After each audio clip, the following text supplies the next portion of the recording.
So this week's classic episode is an example of a topic that we felt we needed ethically to explore. We felt that it was an ethical obligation. This episode touches on some incredibly disturbing things. You can tell by the title, it is What is Genocide? That is a question we explore concerning not only the genocide of World War II, but the Armenian genocide, and why calling it a genocide is so controversial to some people. What do you guys recall about this episode? I just remember the news in this time discussing that specific controversy about Armenia and the genocide from the earlier 1900s. And whether or not very specific people within, I think, the British government, the United States government, and a few other Western powers, whether or not they would recognize it, what occurred to the Armenian people as genocide. So with that, let's jump in. From UFOs to ghosts and government cover-ups, history is riddled with unexplained events. You can turn back now or learn the stuff they don't want you to know.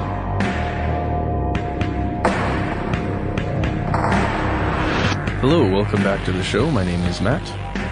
And I'm Ben. We are here with our super producer, Noel Brown, and most importantly, here with you listening wherever you are, whatever you're doing, which now that I say it, Matt, creeps me out a little.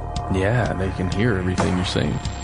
Right, and we don't know what you guys are doing out there. Are you driving a car? Oh, man, we shouldn't get into that. There could be some dark stuff. Are you dragging a body-sized garbage bag behind you? I can only imagine that something like that is happening, and we are just somehow manifesting it by even saying it. Oh, yeah, let's put some positive stuff in there, too. Did you just finish running a mile faster than you ever thought you could, or a kilometer faster than you ever thought you could? Congratulations on that. Congratulations. Are you working out? Did you get to that last set? Are you dozing gently? Maybe drinking some booze, maybe having a cup of tea before. Are you giving your dog the spring/summer shave right now? Is that what you're doing? Because you needed to have something while you were doing that? Yeah. Are you on the way to a job interview that might be your dream job or something? Well, hopefully you're not doing that and listening to this. Hopefully you're preparing mentally. Unless this is how you do that. Maybe it is. I don't know. We don't know what the dream job is, but ladies and gentlemen, Matt, Noel, and I are here today looking for a little bit of levity here, wanting to be positive, and, often humor can be a defense mechanism. I can't remember who said it, Matt, but you've heard that quotation before that humor is tragedy with a scab. Or tragedy plus time equals comedy. Yes. Right? Yes. Gary Larson had one of my favorite quotes about humor, which was, or the relationship between tragedy and humor, where he said, tragedy is when I cut my finger. Humor is when you walk into an open sewer and die. And he was being tongue-in-cheek, of course. Gary Larson is an amazing person, and I love The Far Side. But the reason we are looking for some of that levity is that today we're exploring a couple of interrelated subjects that are a matter of great debate across the planet. Yes. And in this particular case, there's a lot of history and emotion that's bottled up in this subject. So, that's why we want you to be doing something happy. Please be doing something happy. Well, I mean, hopefully not too happy, or not something you can only do once, because we don't want to ruin it for you. If you are a few footsteps away from the summit of Mount Everest, just turn on some cool mountain climbing music. Yeah, if your wife is going into labor with your first child at this moment, take your headphones off right now. Right, why are you wearing headphones? Come on, that's terrible. What we were talking about right now is is an event that occurred 100 years ago this week. And just to put us in the mindset, maybe tell a little bit about it as a story, okay? Mm-hmm.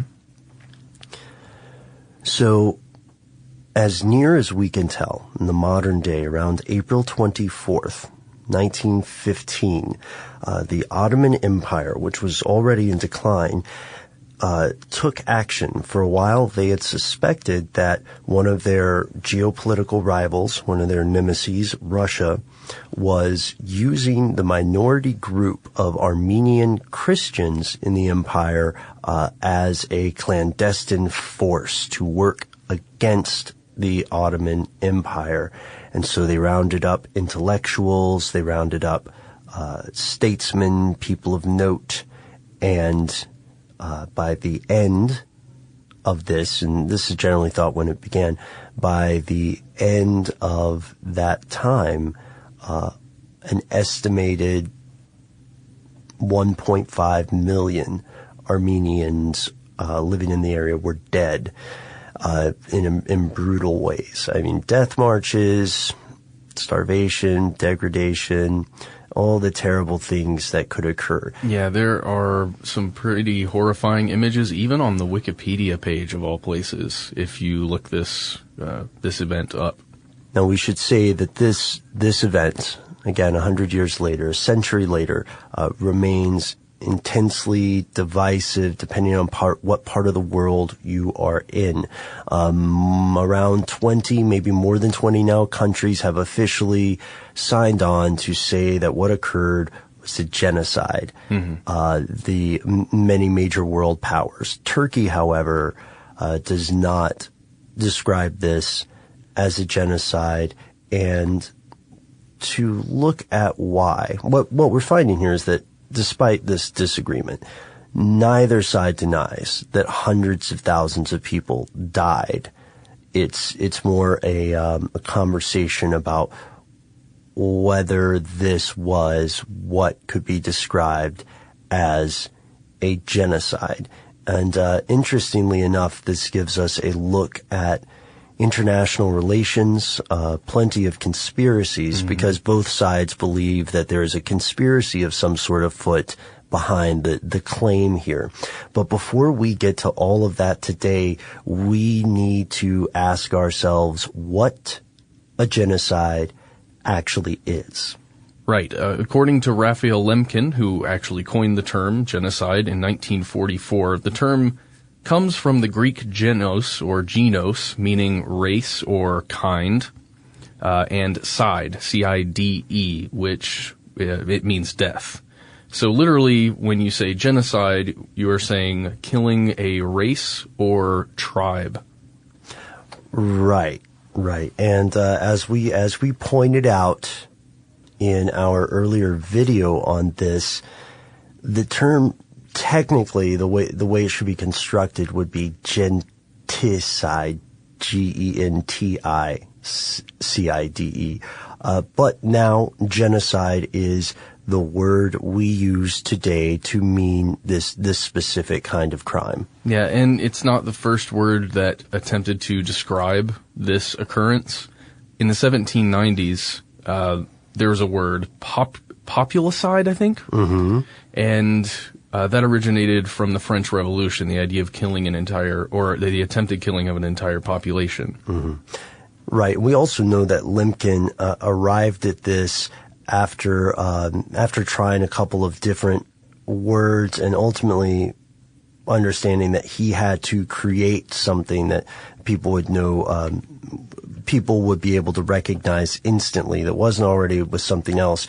And he has a profound story because he was born in Poland, a lawyer, and he made it his life's work essentially to get this convention on the prevention and punishment of the crime of genocide. He wanted people to, he wanted nations to be able to prosecute this as a crime. And this is, of course, at the close of World War II, after the Holocaust. So, which was, by no means whatsoever the only genocide in human history, right? No, it was just, at this point, someone is actually trying to put a label on it. That is truly representative of how horrifying it is. And I really like that point of having to create a word to represent this horrific act, because there wasn't one. And you could say massacre, you could say all of these other words, but it wouldn't truly represent trying to wipe out an entire tribe and or race or, group of people in that way. Yeah, I'm glad you said that. There is a difference, because if we look at the way Lemkin defines it, he says there's, and don't worry guys, we're not going to spend too much time just bogged down in the specifics and the semantics. Well, this is interesting to me. I hope it's interesting to you. Yeah, absolutely. And there's some of it we have to talk about. So Lemkin keeps the emphasis of genocide on a group or a kind of a people, not necessarily a nation. And there's also intent. That's an important part. We have a quotation from him here. It is intended rather to signify a coordinated plan of different actions aimed at the destruction of essential foundations of the life of national groups with the aim of annihilating the groups themselves. So this means that attacking a nation is not really going to be genocide automatically.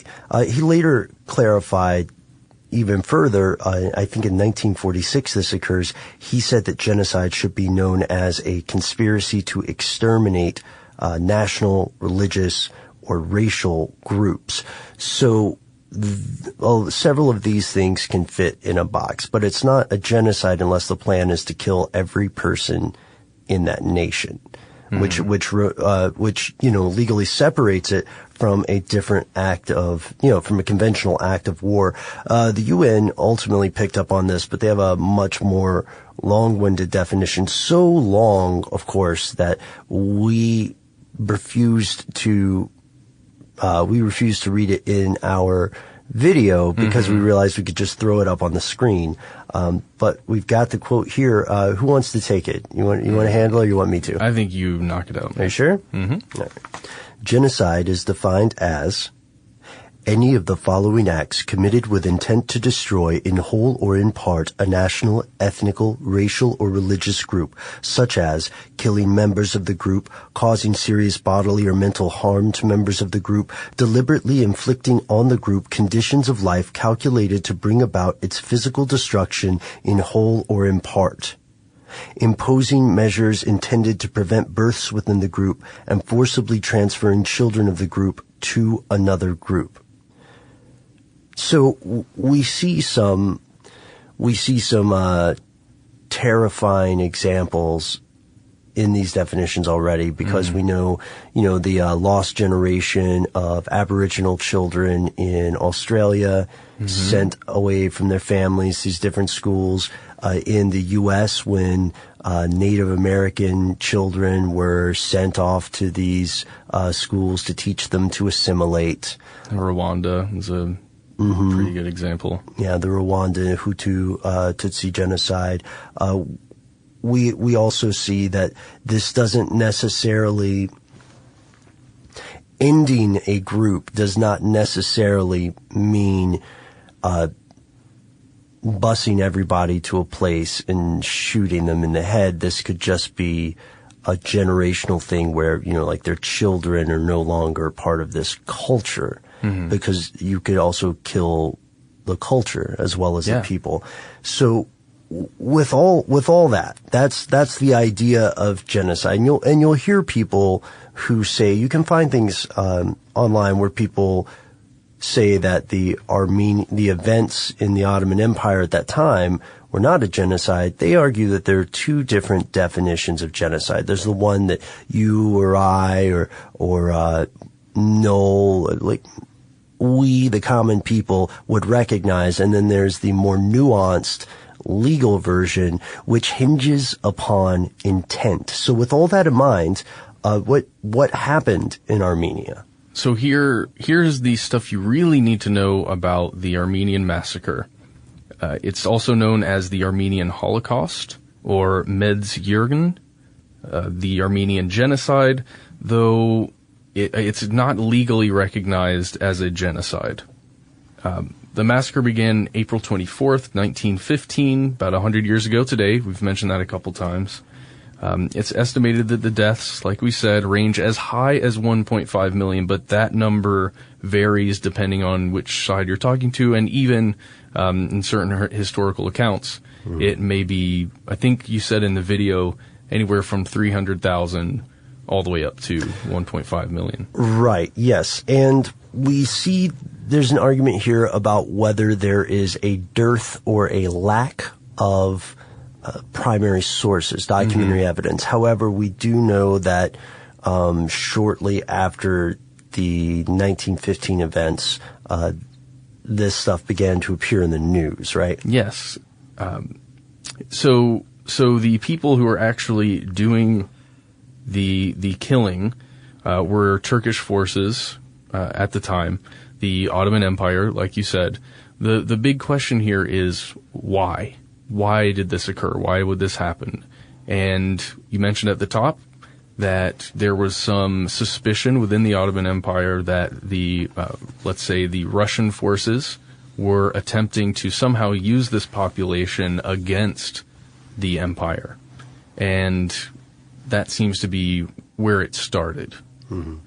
Right. And to be fair, this is not an impossible thing. As we had also talked about, of course, one of the comparisons that you can make to clandestine groups, because what they're ultimately arguing, the Ottoman Empire is arguing here, is that Russia was using this population or members of this population as a clandestine force, pretty much a terrorist group, right? Or at the very least espionage, and they were therefore a proxy. This is occurring today in other countries. You know, Iran has proxies in the Middle East. The U.S. has proxies in the Middle East. Saudi Arabia has proxies in the Middle East. There are proxies in other countries, of course. We know that during the escalation and the occurrence of the Vietnam War, the U.S. engaged Laotian groups to fight, and that itself could be an entire episode. You're right, it is possible that it was happening, but I don't think it's possible that that number of people or that large of a percentage of a group of people could be working in that way. I'm certain that's not possible. Absolutely. You hit the nail on the head. Would 1.5 million people be working in a conspiracy? Even 100,000. Or maybe the idea was more that a small group would motivate we see a lot of coups begin as a move for independence, yes. Right? Catalyst for a movement. Right. Yeah. Maybe it could be something like that. But here's the thing. Even today, the Turkish government says it's not a genocide. And they're very sensitive about it. Just recently, Pope Francis caused a huge uproar when he described the Armenian events as a genocide, and did so, of course, because there is massive concern about people of the Christian faith in the Middle East at this time, right? And this was a concern that Turkey will recall an ambassador away from your country if you mention this officially. The U.S. president, and not to get too political, but these are just the facts, folks. Whichever side of political ideology you fall on, I'm being completely factual when I say that several U.S. presidents and political officials have, while they are running, said they were going to call this thing a genocide, to use the G word. Yep. And then when they are elected, they never do. No. Or they haven't yet, I guess, is the most fair way to say it. But why is this so sensitive? Turkey says, Turkey says that this is an attempt to attack their identity and history, is I believe the term they use, and maybe that means an attempt to weaken them in the international sphere. I'm not 100% sure. Maybe there would be reparations involved of some sort, but they also say that the facts themselves have been twisted. Both sides of the group say that. Turkey says it cannot be a genocide because the intent is not there, right? This is a preservation of the state. Yeah, preservation of the state and believing that they are fighting some kind of guerrilla army or in some way. That's how they're choosing to view it. Right. And also the argument that the numbers of deaths are wildly inflated, that this is maybe 300,000, not 1.5 million, and that furthermore, both sides were fighting and more Muslims died than Armenian Christians. And it's strange because what we're finding is that although everyone on both sides admits that horrific events occurred and hundreds of thousands of people died, the question here is hinging on these small differences based on the definition that the UN and Lemkin gave. I was thinking about this earlier, and I'd like to hear your opinion on it, Matt, and you too, Neil. So, if we're thinking about atrocities that occurred in World War II, the deployment of nuclear weapons, right? Mm-hmm. First and only time that happened. Catastrophic, right? Mm-hmm. So that is still not considered a genocide, right? That's a genocide is a very specific type of crime, but it's also coupled with the internment of Japanese of American citizens of Japanese descent. I would be interested in what the government would put forth as an official statement of intent if they were going to be sought to admit to genocide during those attacks. Mm-hmm. Yeah, I bring it up for comparison and perspective. At this point, let's go ahead and talk about the conspiratorial ideas surrounding this, the whole genocide notion. So we've got one idea, which the Turkish government says, which is that this is an attack on Turkish society, essentially. Yeah, and a tarnishing, they think it's a tarnishing of their history. Mm-hmm. Yeah, and, Turkey is an enormously influential country in that area of the world right now. It's swinging above its weight class. It's the pivot between Europe and Asia, between the Muslim world, well, what's often called the Muslim world and what's often called the Western world. Mm-hmm. And it's, in many countries' opinion, a good country to be on good terms with. Yes. And it has historically been that way, that region at least. Right, the gateway to the east. Mm-hmm. So why would somebody be attacking it then? Would this be a move? If what they're saying has any sand to it, would this be a move to weaken their sovereignty or hegemony? Perhaps. Unfortunately, I can't answer that. I don't know. I mean, it seems like that's what they perceive it to be. At least politically. Yeah, guys, secret reveal here. In his other job, Matt is actually an attaché to the local Turkish consulate. Yes. You got me. And there's another subject here that is very sensitive, to say the least. The country of Israel, formed after World War II, right? Mm-hmm. And those are just the facts. Still negotiating borders. Yep. The official position of Israel is that it neither denies nor confirms whether the Armenian massacres were a genocide. Mm-hmm.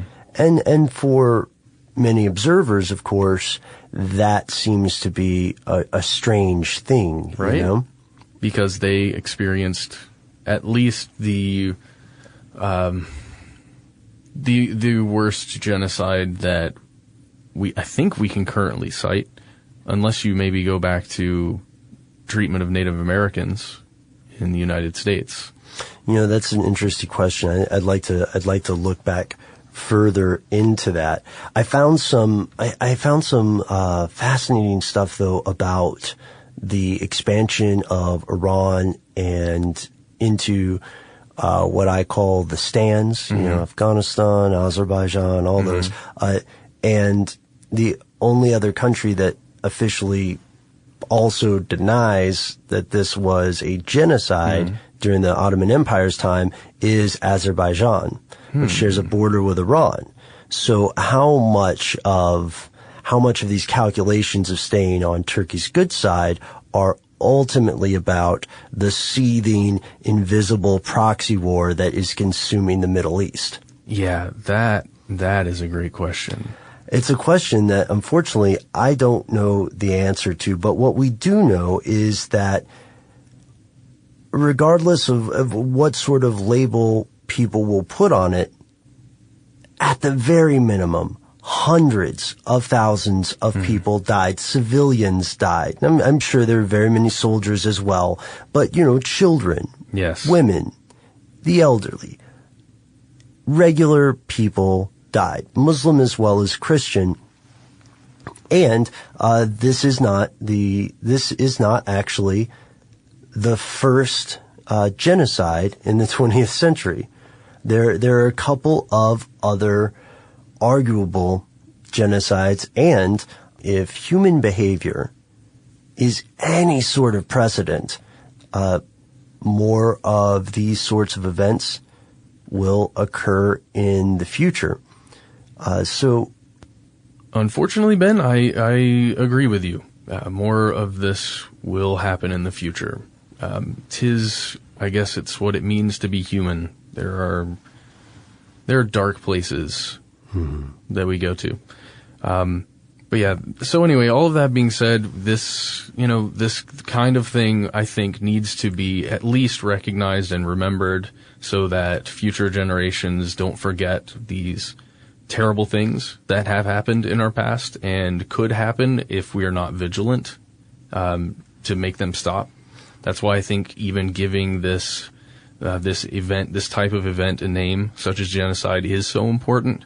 And yeah, I don't know. It's tough to even talk about this kind of subject, I think.